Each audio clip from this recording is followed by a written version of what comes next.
Olá, sejam bem-vindos ao Portal de Luz. No programa de hoje, nós vamos falar, entre outros temas interessantes, a respeito da visão espírita sobre a proclamação da independência no nosso país, que foi comemorada nesta semana. E antes, para começarmos, vamos elevar os nossos pensamentos ouvindo a prece na voz de Chico Xavier.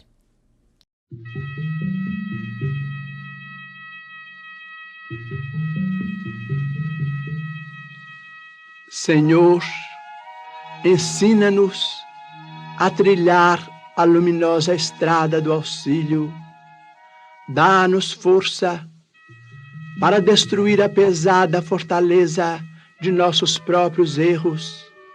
Coragem para abrir o caminho da libertação de nós mesmos e recurso para desobstruir o coração em favor de nossos semelhantes, entregando-lhes, enfim, os tesouros de amor que nos confiaste.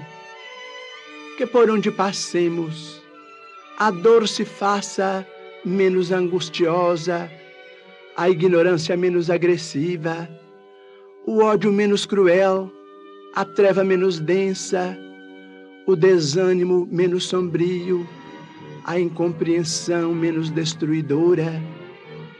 Se não possuímos ainda bens positivos com que possamos enriquecer a jornada terrestre, ajuda-nos a diminuir os males que nos rodeiam, que em Teu nome distribuamos fraternidade e renovação, usando com alegria os dons sublimes e invisíveis do silêncio, da compreensão e da renúncia.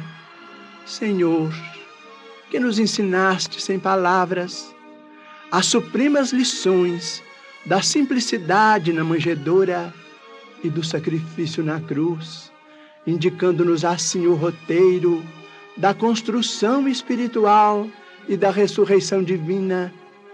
Orienta-nos o passo incerto e ampara-nos os propósitos santificantes, para que a Tua vontade, misericordiosa e justa, se faça em nós, por nós e para nós, hoje e sempre, onde estivermos, assim seja.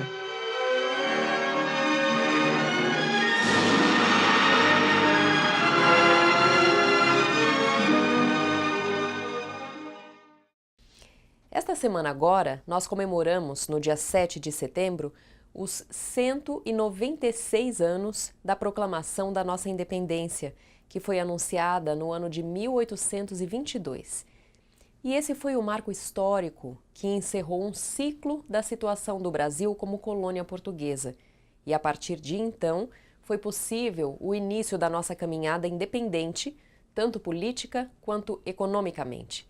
Quando analisamos os fatos que motivaram esse acontecimento, na luz dos registros históricos, nós encontramos sempre as mesmas razões: o descontentamento do Brasil com o monopólio comercial imposto por Portugal e o crescimento das nossas elites no setor agrário e comercial, que queriam mais liberdade econômica. Mas, se temos a convicção de que não cai uma folha de uma árvore, senão pela vontade do Pai, com toda a certeza, a independência do Brasil já havia sido planejada e concretizada no plano espiritual. Havia uma razão maior para que o Brasil iniciasse pouco a pouco a sua jornada através das próprias forças, porque havia uma missão a cumprir.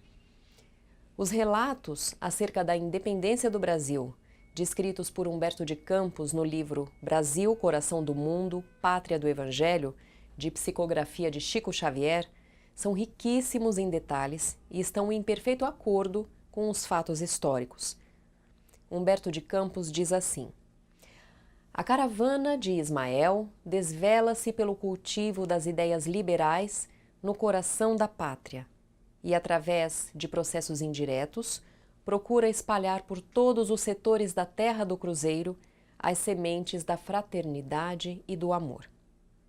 Isso demonstra que a espiritualidade acompanhava de perto todos os acontecimentos do processo de independência.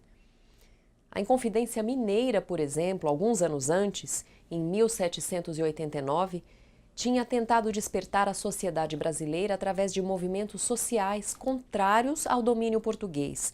E naquele momento a figura do mártir Tiradentes era o grande destaque dessa luta que queria diminuir a exploração do nosso país. E também temos de reconhecer que o cenário que se expandia no mundo era favorável a estas mudanças no Brasil, como, por exemplo, a independência nos Estados Unidos, em 1776, e a Revolução Francesa, em 1789, que criaram uma onda de ideais de liberdade que atingiram o mundo e também o nosso país. E, para concluir, não podemos deixar de citar que com o retorno de Dom João VI para Portugal, Dom Pedro I assumiria como príncipe regente, mas já sofrendo muitas pressões e toda a insatisfação da sociedade brasileira, como já comentamos.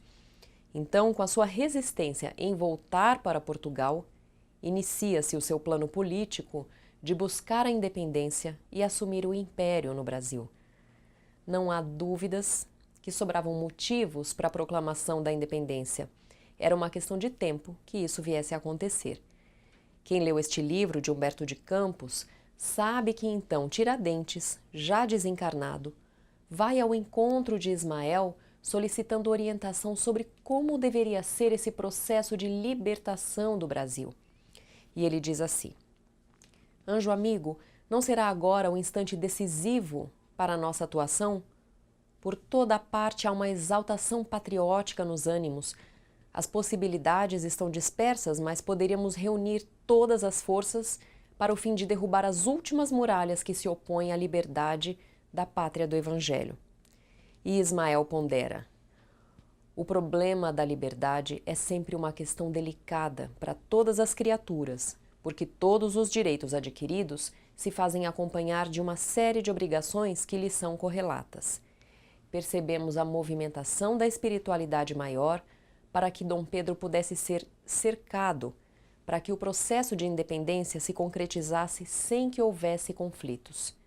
Temos de aproveitar a autoridade de um príncipe do mundo para levar a efeito a separação das duas pátrias com o mínimo de lutas, sem manchar a nossa bandeira de redenção e de paz com o pungente espetáculo das lutas fraticidas.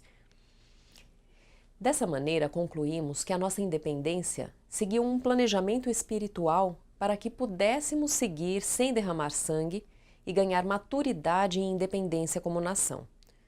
Se nós formos avaliar, o dia 7 de setembro de 1822 se concretizou como uma expressão da espiritualidade para a nossa evolução. E também não há como não nos emocionarmos com o amor e o comprometimento de Tiradentes, que vivenciou os ideais da liberdade enquanto estava encarnado e depois continuou a acompanhar e a auxiliar o nosso país. E, para finalizar a nossa conversa, ressaltamos as palavras de Ismael sobre os momentos que antecederam a proclamação. Ele diz: a independência do Brasil, meus irmãos, já se encontra definitivamente proclamada. Desde 1808, ninguém lhe podia negar ou retirar essa liberdade. A emancipação da pátria do Evangelho consolidou-se, porém, com os fatos verificados nestes últimos dias, e para não quebrarmos a força dos costumes terrenos, escolheremos agora uma data que assinale aos pósteros essa liberdade indestrutível. Dirigindo-se a Tiradentes, que se encontrava presente, ele arrematou: o nosso irmão, martirizado há alguns anos pela grande causa, acompanhará Dom Pedro em seu regresso ao Rio, e ainda na terra generosa de São Paulo, auxiliará o seu coração no grito supremo da liberdade. Uniremos assim, mais uma vez, as duas grandes oficinas do progresso da pátria, para que sejam as registradoras do inesquecível acontecimento nos fastos da história. O grito da emancipação partiu das montanhas e deverá encontrar aqui o seu eco realizador. Agora, todos nós que aqui nos reunimos, no Sagrado Colégio de Piratininga, elevemos a Deus o nosso coração em prece pelo bem do Brasil. Tiradentes acompanhou em espírito Dom Pedro, que depois, nas margens do Ipiranga, quando menos se esperava, soltou o grito de independência ou morte, sem nem suspeitar de que estava sendo um instrumento de um emissário invisível que velava pela nossa pátria. E a partir daí, então, os brasileiros iniciaram a trilha da sua própria história. E esperamos que esta história seja para sempre coerente com os desígnios de Deus. A Creche Lar do Alvorecer é uma entidade assistencial mantida pelo Grupo Espírita Caibar Schutel. Localizada em Diadema, tem como propósito trabalhar pelo desenvolvimento de uma cultura de paz através da educação e da assistência a crianças, jovens e adultos. São 250 crianças atendidas diariamente. Conheça nossas atividades e colabore conosco pelo ideal de um mundo melhor. www.lardoalvorecer.org.br. O jornal Folha Espírita, fundado em 18 de abril de 1974, se dedica à divulgação da doutrina espírita. Saiba mais sobre assuntos atuais com o enfoque do espiritismo, além de entrevistas e artigos de diversos colunistas. Você pode escolher na versão digital ou impressa. Acesse e faça sua assinatura. www.folhaespirita.com.br. Chamamos agora a nossa amiga Sandra Marinho com o quadro Educa a Tua Alma. Queridos amigos, queridas amigas, outro dia eu li a seguinte frase escrita por André Luiz no livro Sinal Verde, psicografado por Chico Xavier, na lição intitulada Em Torno da Felicidade. Escreve ele: quem se aceita como é, doando de si à vida o melhor que tem, caminha mais facilmente para ser feliz como espera. É muito triste quando a pessoa não se aceita como é, quer fisicamente, quer intelectualmente ou socialmente. Ela se esquece de que, acima de tudo, é um espírito eterno e que no presente se encontra no lugar e no momento certo para evoluir e realizar-se em todos os sentidos. A par disto, li também uma singela mensagem que me foi enviada um dia destes, baseada em antigo provérbio chinês, que nos faz refletir justamente sobre isto e que contava mais ou menos o seguinte. Uma velha senhora chinesa possuía 2 grandes vasos, cada um suspenso na extremidade de uma vara que ela carregava nas costas. Um dos vasos era rachado e o outro era perfeito. Este último estava sempre cheio d'água ao final da longa caminhada do rio até a sua casa, enquanto o rachado chegava meio vazio. Durante muito tempo foi assim, com a senhora chegando em casa somente com 1,5 vaso de água. Naturalmente, o vaso perfeito era muito orgulhoso do próprio resultado, e o pobre vaso rachado tinha vergonha do seu defeito, de conseguir fazer só metade daquilo que deveria fazer. Depois de 2 anos refletindo sobre a própria amarga derrota de ser rachado, o vaso falou com a senhora durante o caminho. Eu tenho vergonha de mim mesmo, porque esta rachadura que eu tenho faz-me perder metade da água durante o caminho até a sua casa. A velhinha sorriu e disse: mas, meu bom companheiro, reparaste que lindas flores existem somente do teu lado do caminho? Eu sempre soube do teu defeito, então plantei sementes de flores na beira da estrada do teu lado. E todos os dias, enquanto a gente voltava, tu as regava. Durante 2 anos, eu pude recolher aquelas belíssimas flores para enfeitar a mesa. Se tu não fosses como és, eu não teria essas maravilhas na minha casa. Pois é, amigos e amigas, na verdade, todos temos defeitos e estamos nesta vida para aprender a nos burilar. Por isso, não é justo nos isolarmos por não nos aceitar como somos. Quantos irmãos e irmãs não perdem o mais precioso bem de que dispõem, que é o tempo, em reclamação, desanimados e desacreditados de si? Fixam-se nos supostos defeitos que tanto fazem questão de aumentar, achando-se incapazes, fracos, feios, sem graças, não inteligentes e por aí vai. Teimam em gastar as horas em comparações infrutíferas, as quais só servem para os deixar piores, ensimesmados na falsa ideia de que ninguém precisa deles, que nunca vão conseguir. O pensamento de que isto não é para mim, ninguém vai me dar valor, entre tantos outros, servem tão somente para nos constranger a viver na falsa impressão de que não temos e nunca teremos acesso à felicidade. Como vaso rachado, se fizermos a nossa parte, mesmo com todas as nossas rachaduras, veremos que somos assim, que somos sim muito importantes e significativos para muitos e para o bem comum. Vale aqui lembrar que a felicidade consiste na felicidade dos outros, para o qual podemos contribuir. Imagine o vaso quebrado da mensagem que foi responsável pela alegria de tantos quanto transeuntes que passavam pela estrada e se transportavam ao sublime estado da alma ao vislumbrar o lindo jardim nascido à beira daquele caminho.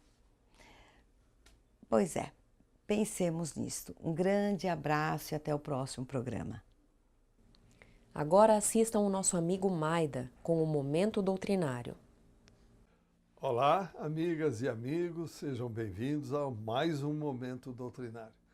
A reflexão de hoje é sobre o tema Lição em Jerusalém, trazida da espiritualidade através de Chico Xavier pelo espírito irmão X, Humberto de Campos, que consta no livro Lázaro Redivivo. Descreve Humberto de Campos. Muito significativa foi a entrada gloriosa de Jesus em Jerusalém, a respeito da qual o texto evangélico nos fornece a informação. A cidade conhecia-o desde a sua primeira visita ao templo, e muita gente, quando de sua passagem por ali, acorria pressurosa a fim de lhe ouvir as pregações. O povo judeu suspirava por alguém com bastante autoridade que o libertasse dos opressores. Não seria tempo da redenção de Israel? A raça escolhida experimentava severas humilhações. O romano orgulhoso apertava a Palestina nos braços tirânicos. Por isso, Jesus simbolizava a renovação, a promessa. Quem operara prodígios iguais aos dele? Profeta algum atingira aquelas culminâncias. A ressurreição de Lázaro enfaixado no túmulo, com sinais evidentes de decomposição cadavérica, espantava os mais ilustres descendentes de Abraão. Nem Moisés, o legislador inesquecível, conseguira a realização daquela natureza. E o povo, naqueles dias de festa tradicional, se dispôs a homenageá-lo em regra.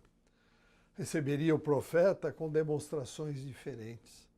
Mostraria aos prepostos de César que Jerusalém não renunciava aos propósitos de libertação, ciosa de sua autonomia e agora, mais que nunca, possuía um chefe político à altura dos acontecimentos.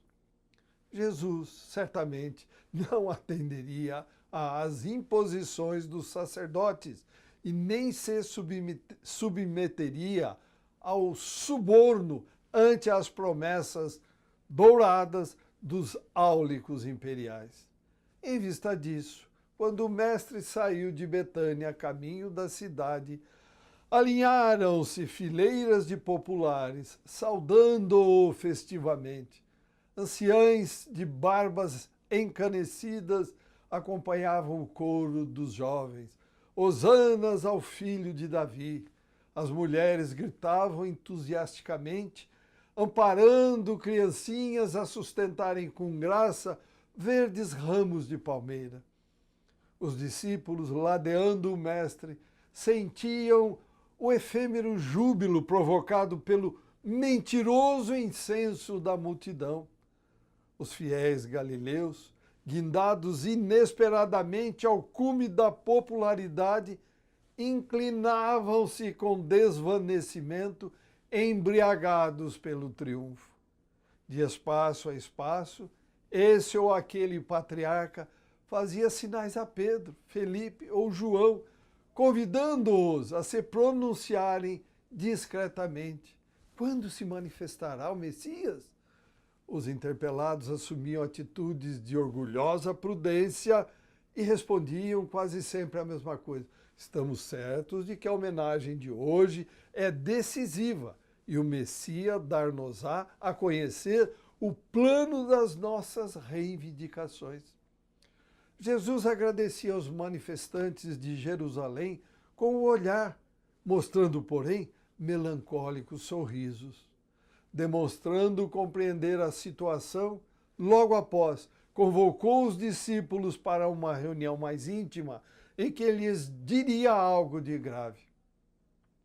Interpelados por alguns amigos, Tiago e João, filhos de Zebedeu, informaram quanto ao anúncio do Mestre. Discutiria as questões do presente e do futuro e possivelmente seria mais claro nas definições políticas da ação renovadora. Por esse motivo, enquanto Cristo e os companheiros tomavam a refeição frugal do cenáculo, verdadeira multidão apinhava-se discreta nas adjacências. O povo aguardava informações do colégio apostólico, entre a ansiedade e a esperança. Fim da reunião, enquanto Jesus e Simão Pedro se demoravam em confidências, 6 discípulos vieram cautelosos à via pública. A fisionomia deles denunciava preocupações e desencanto. Começaram os comentários entre os intelectualistas de Jerusalém e os pescadores da Galileia. Que disse o profeta? Perguntou o patriarca, chefe daquele movimento de curiosidade. Explicou-se, afinal? Sim, esclareceu Felipe com benevolência. E a base do programa de nossa restauração política e social, qual é? Recomendou o Senhor para que o maior seja o servo do menor, que todos deveremos amar-nos uns aos outros.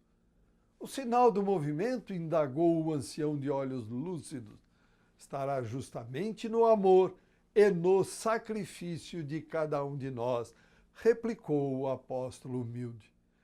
Dirigir-se-á imediatamente a César, fundamentando o necessário protesto? Disse-nos Jesus para confiarmos no Pai e crermos também nele, nosso Mestre e Senhor. Não se fará, então, exigência alguma, exclamou o patriarca irritado. Aconselhou-nos a pedir ao céu o que for necessário e afirmou que seremos atendidos em seu nome, explicou Felipe, sem se perturbar. Entreolharam-se admirados os circunstantes. E a nossa posição, resmungou o velho, não somos o povo escolhido da terra? Muito calmo o apóstolo esclareceu. Disse o mestre que não somos do mundo, e por isso o mundo nos aborrecerá até que o seu reino seja estabelecido. Espocaram as primeiras gargalhadas, mas o profeta continuou o israelita exigente. Não assinou nenhum documento, nem se referiu a qualquer compromisso com as autoridades? Não, respondeu Felipe, sincero e ingênuo. Apenas lavou os pés dos companheiros. Para os filhos vaidosos de Jerusalém era demais. Surgiram risos e protestos. Não te disse, Jafé, falou um antigo fariseu ao patriarca.